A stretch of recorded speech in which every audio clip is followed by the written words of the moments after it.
Hvad så? Hej YouTube. Jeg spiller noget Counter-Strike, og jeg spiller noget Death Run, som I kan se. Hvis jeg kender det, det kan godt være, jeg ikke kan se det, jeg ved det ikke. Nå, jeg spiller i hvert fald noget Death Run, og lige nu er det død. Det er langsomt noobs. Okay, måske lortet, men jeg var faktisk nogle gange lidt noobs-agtigt, synes jeg. Det er dårligt. Jeg ved ikke, ham der var lidt før, så okay. Ham der nom ting. Så der hænger en anden en, han bare går ud.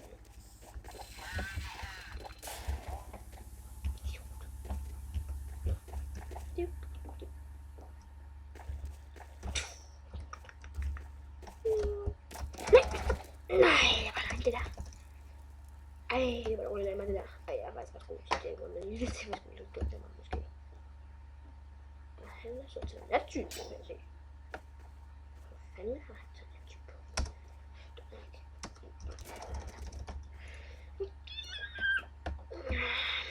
Jeg skal tilbage. Han er ret dårlig om det faktisk.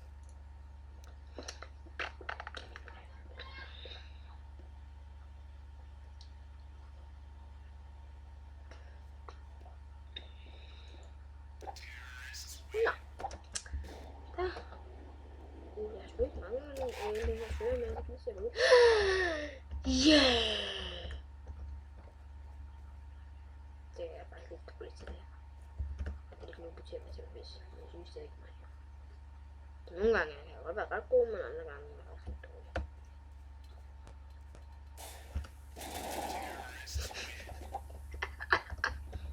Haha. Nej! Jeg nu er jeg lidt bedre til det. Hvad? Ej, nu er jeg kommet ned af bananen. Jeg er ikke så god til det. Jeg gjorde den her. Nå, tilbage. Og så troede jeg bare, at jeg kan bare også være det, jeg kunne også der. Fucking dårligt, så klarer den. Det var sgu nemt til at klare den her. Hvis den bliver ved med at være så dårlig, så det er så svært.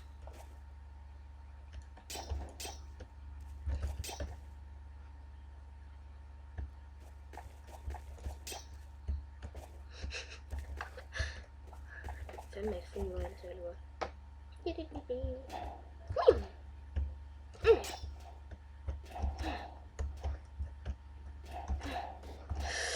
Ja!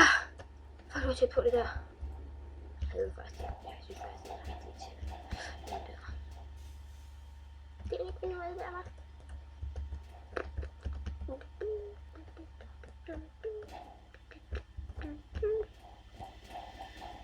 Ja.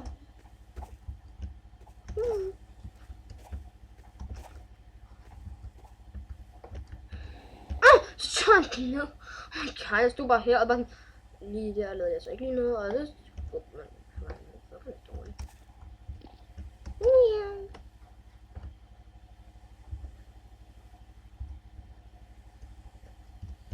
Ui. Ui.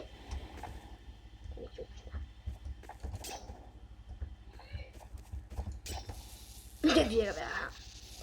Den her bane, i hvert fald alle dem jeg gør, men sikkert bare gå hen og så slå sådan her. Og jeg kan lige sætte tilbage, så.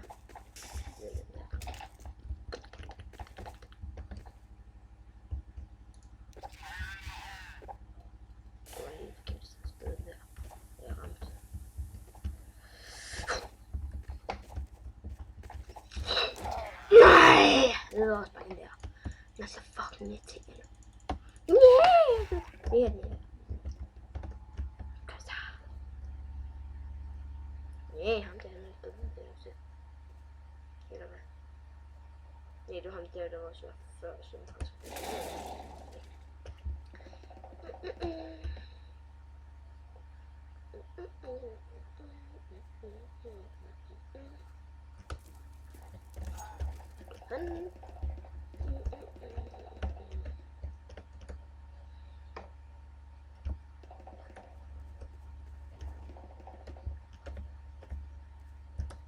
Nå, fuck, ups. Det er ikke meningen det der.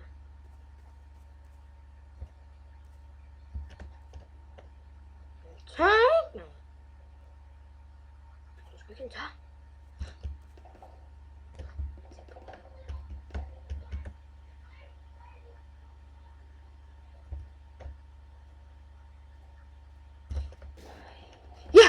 Så går han frem igen. Så går han tilbage, så går han frem igen lige i en fælde. Yeah! Nej, det er stadig været terrorist. Så jeg er ret god til det. Det kan være så god til det. Den her bane er bare ret god til det. Vi er så gode med det. Specielt.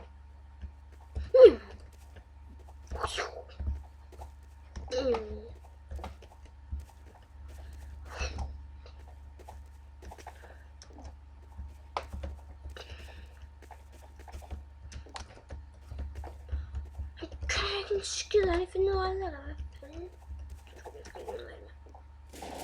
Jo, en kusko, men han venter bare til man går helt derud.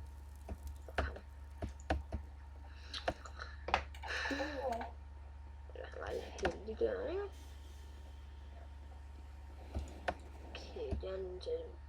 Okay, jeg har styr på det der. Kus.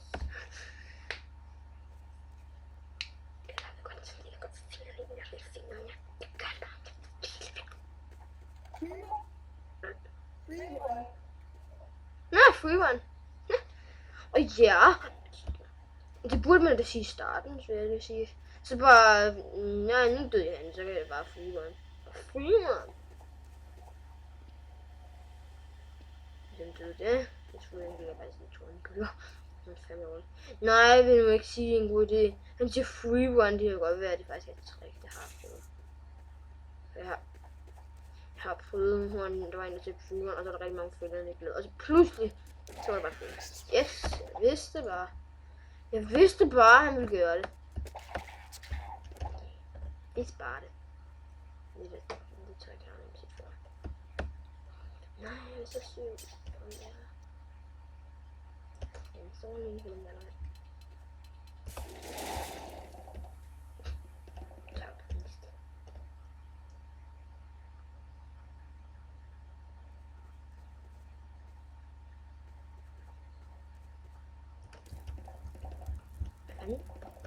Og så var det en sko.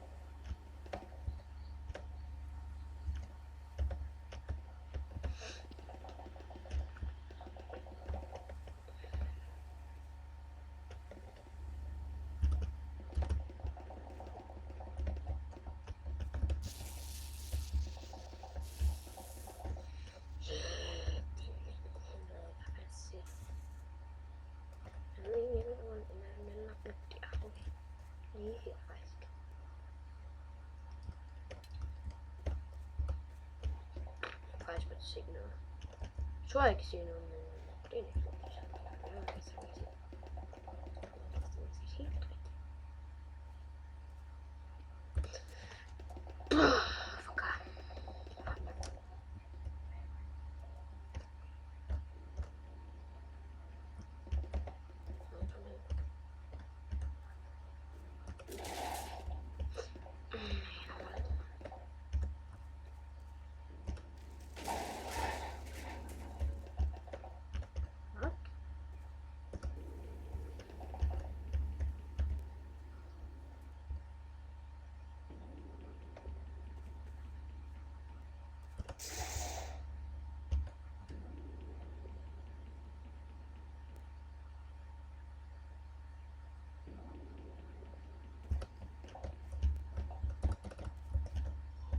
man kan ikke engang.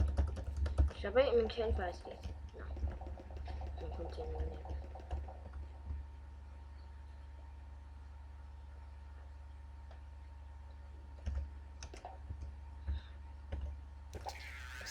Nej!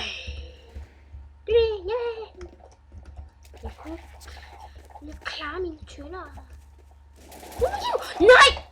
Så gjorde han det lige, når jeg faktisk skulle til at hoppe, mand. Faktisk inden. Han gjorde det bare hele tiden, en tilfældighed, eller hvad det er. Han gjorde det bare pludselig bare en middelblå, og så var det en tilfældighed, jeg prøvede at syge om det. Fuck det, mand!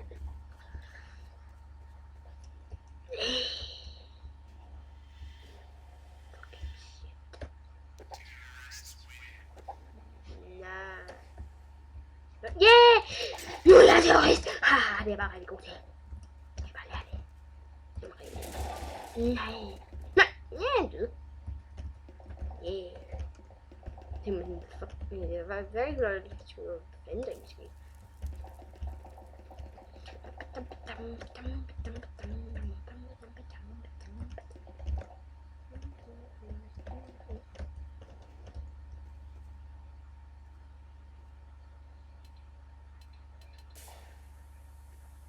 Så er jeg godt se det.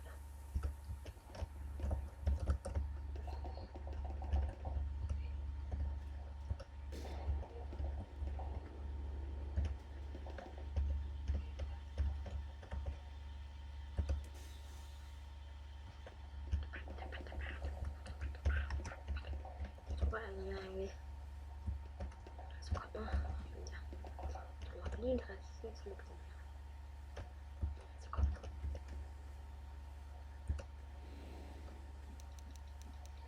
nå, det vil jeg så ikke. Ha! Så kan du bare lære det. Bare lære det.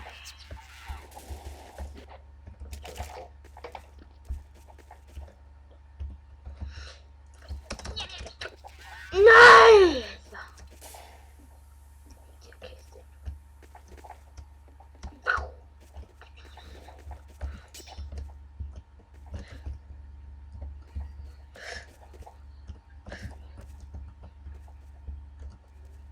Ja, det er et freeway nummer.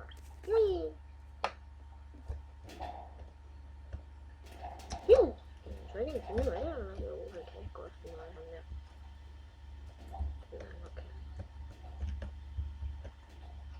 Nå ja, det er også et snydetrick. Ligesom det der med, når jeg sætter freeway, så er det faktisk også, at det er det trick, hvor han bare er rigtig mange fælderne, hvor han ikke udløser dem. Hvor der bare er rigtig mange fælder, han ikke udløser. Og så pludselig udløser en fælde. Nej, men kom! Så så han bare med alle sammen ned. Så bliver det sgu lidt for mig. Ui, ui. Gør bare sådan der. Ja, klar vi. Det er faktisk højt, den ikke. Nej, han gjorde det også. Nå. Den fælde han også udløst.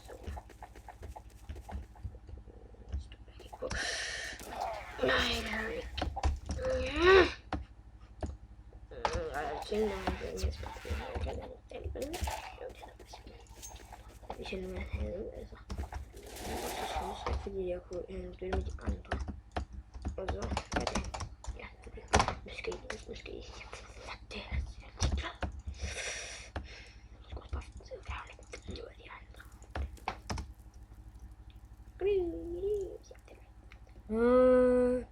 Den er helt død. Okay, den har vi selv med. Jeg tror faktisk ikke, at jeg vil læse, men det er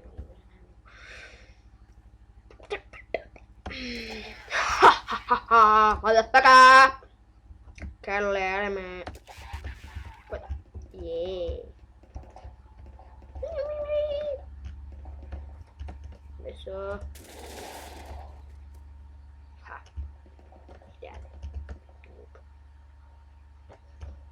Ham den anden, han dør her, så fandme god. Så næste de flere.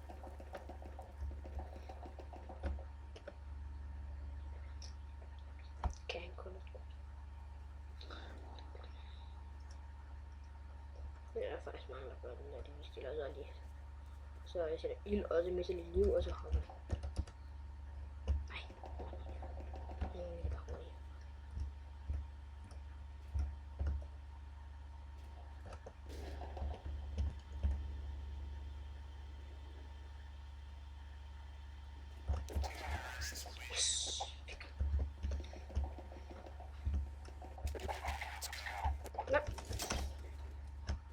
Det der. Nej, det kan jeg.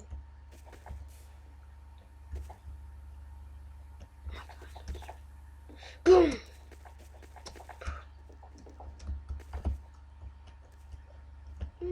Nå, så jeg håber ikke på, at han bliver ved med at gøre det. Det ved jeg ikke. Ja. tidspunkt, så pludselig gør han det. Så er det, han tror, han udvikler ja. Han tager den her film, og ved man ikke udvikler. Okay, det har han ikke næste, tror jeg ikke. Der er en eller anden film, han på et tidspunkt ikke udvikler. Nej! Det gør bare ikke det der! Nej. Fuck, laver jeg. Og I siger, han rent bare kan se sig bare i filmen. Ja, den næste film. Den der film, han synes er nej. Nå, så er det jo bare flyverne den her gang, ser det ud til det rigtigt. Men det kan jo godt være bare den sidste, når der er det, så det er. Jo, bare den sidste er der bare hvis der er for filler, ikke? Jeg tror, det er det bedste. Ja, så bare jo, det er rigtigt, ja. Bare den sidste film, den sådan bare ikke. Han gør det samme nummer, som jeg også lige gjorde. Yeah! Jeg tror, de hører mig bare den side, jeg tror, de tænker, nej, Kamp, han er så god til det. Ja, jeg faktisk godt det. Det der. Det er bare det der. Kan jeg godt se det, så godt. Og så.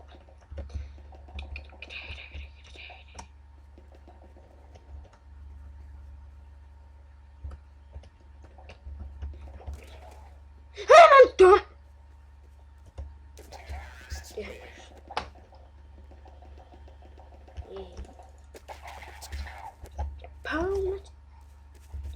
Pound det her. Power swag. Go.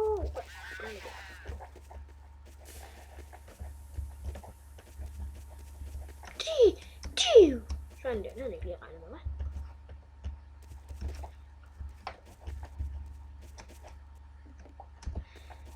Jamen, det er da sådan, at faktisk hovederen før indtil videre.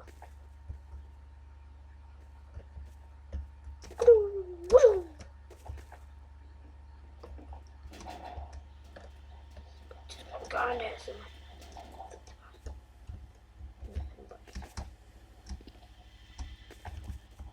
Så meget fornuftigt. Den her gang kunne vi der ikke er fedt nok først. Gør det nok bare.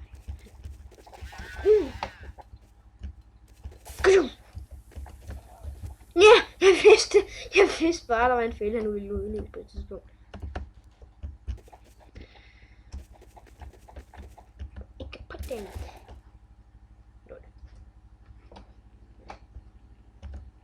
Ser det ud som energi på? Det må jeg lige forklare mig YouTube. Ser det ud som energi, hvad det går ud? Ja, det må den ikke.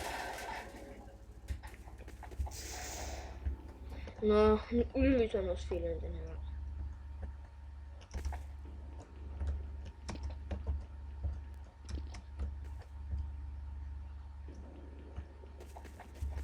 Det her ikke det her, det hader jeg bare. Jeg hader YouTube.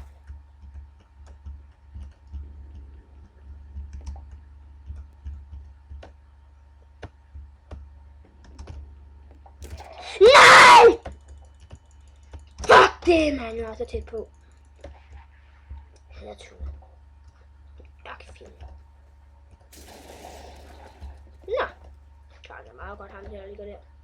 Det er dygtig. Jeg gider sgu ikke at flyve. Det er faktisk ret kedeligt bare nærmest. Bare ikke så skørt lidt syge en gang, hvordan gør. Pause. Nå.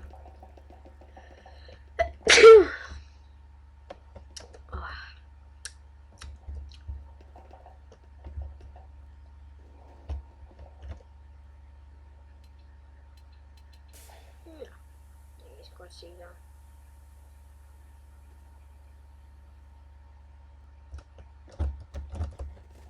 Yes!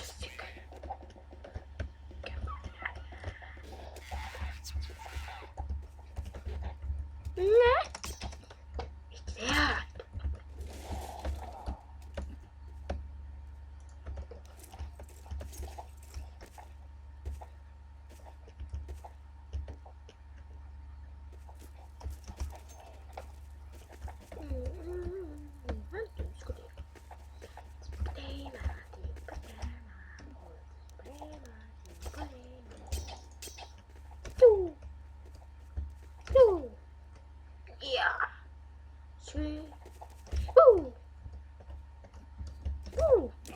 Nej.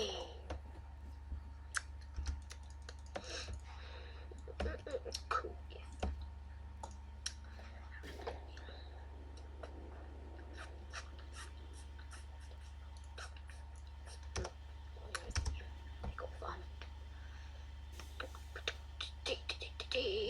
Det var lidt dårligt det der.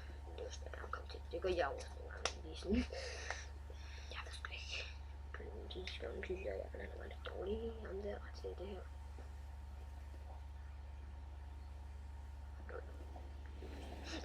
Men så udløser han lige den sidste mand, der kommer over.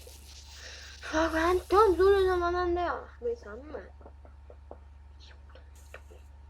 Fordi man skal faktisk ikke engang det tempo var den lidt tæt på, så. Det var heldigt, faktisk. Den venter tree. Den har tree. Men altså, man kan ikke lige finde ud af at bruge den. Men den er altså ikke for terrorist, den her tree, men ret meget. Den godt kunne være en tree for counter-terrorist.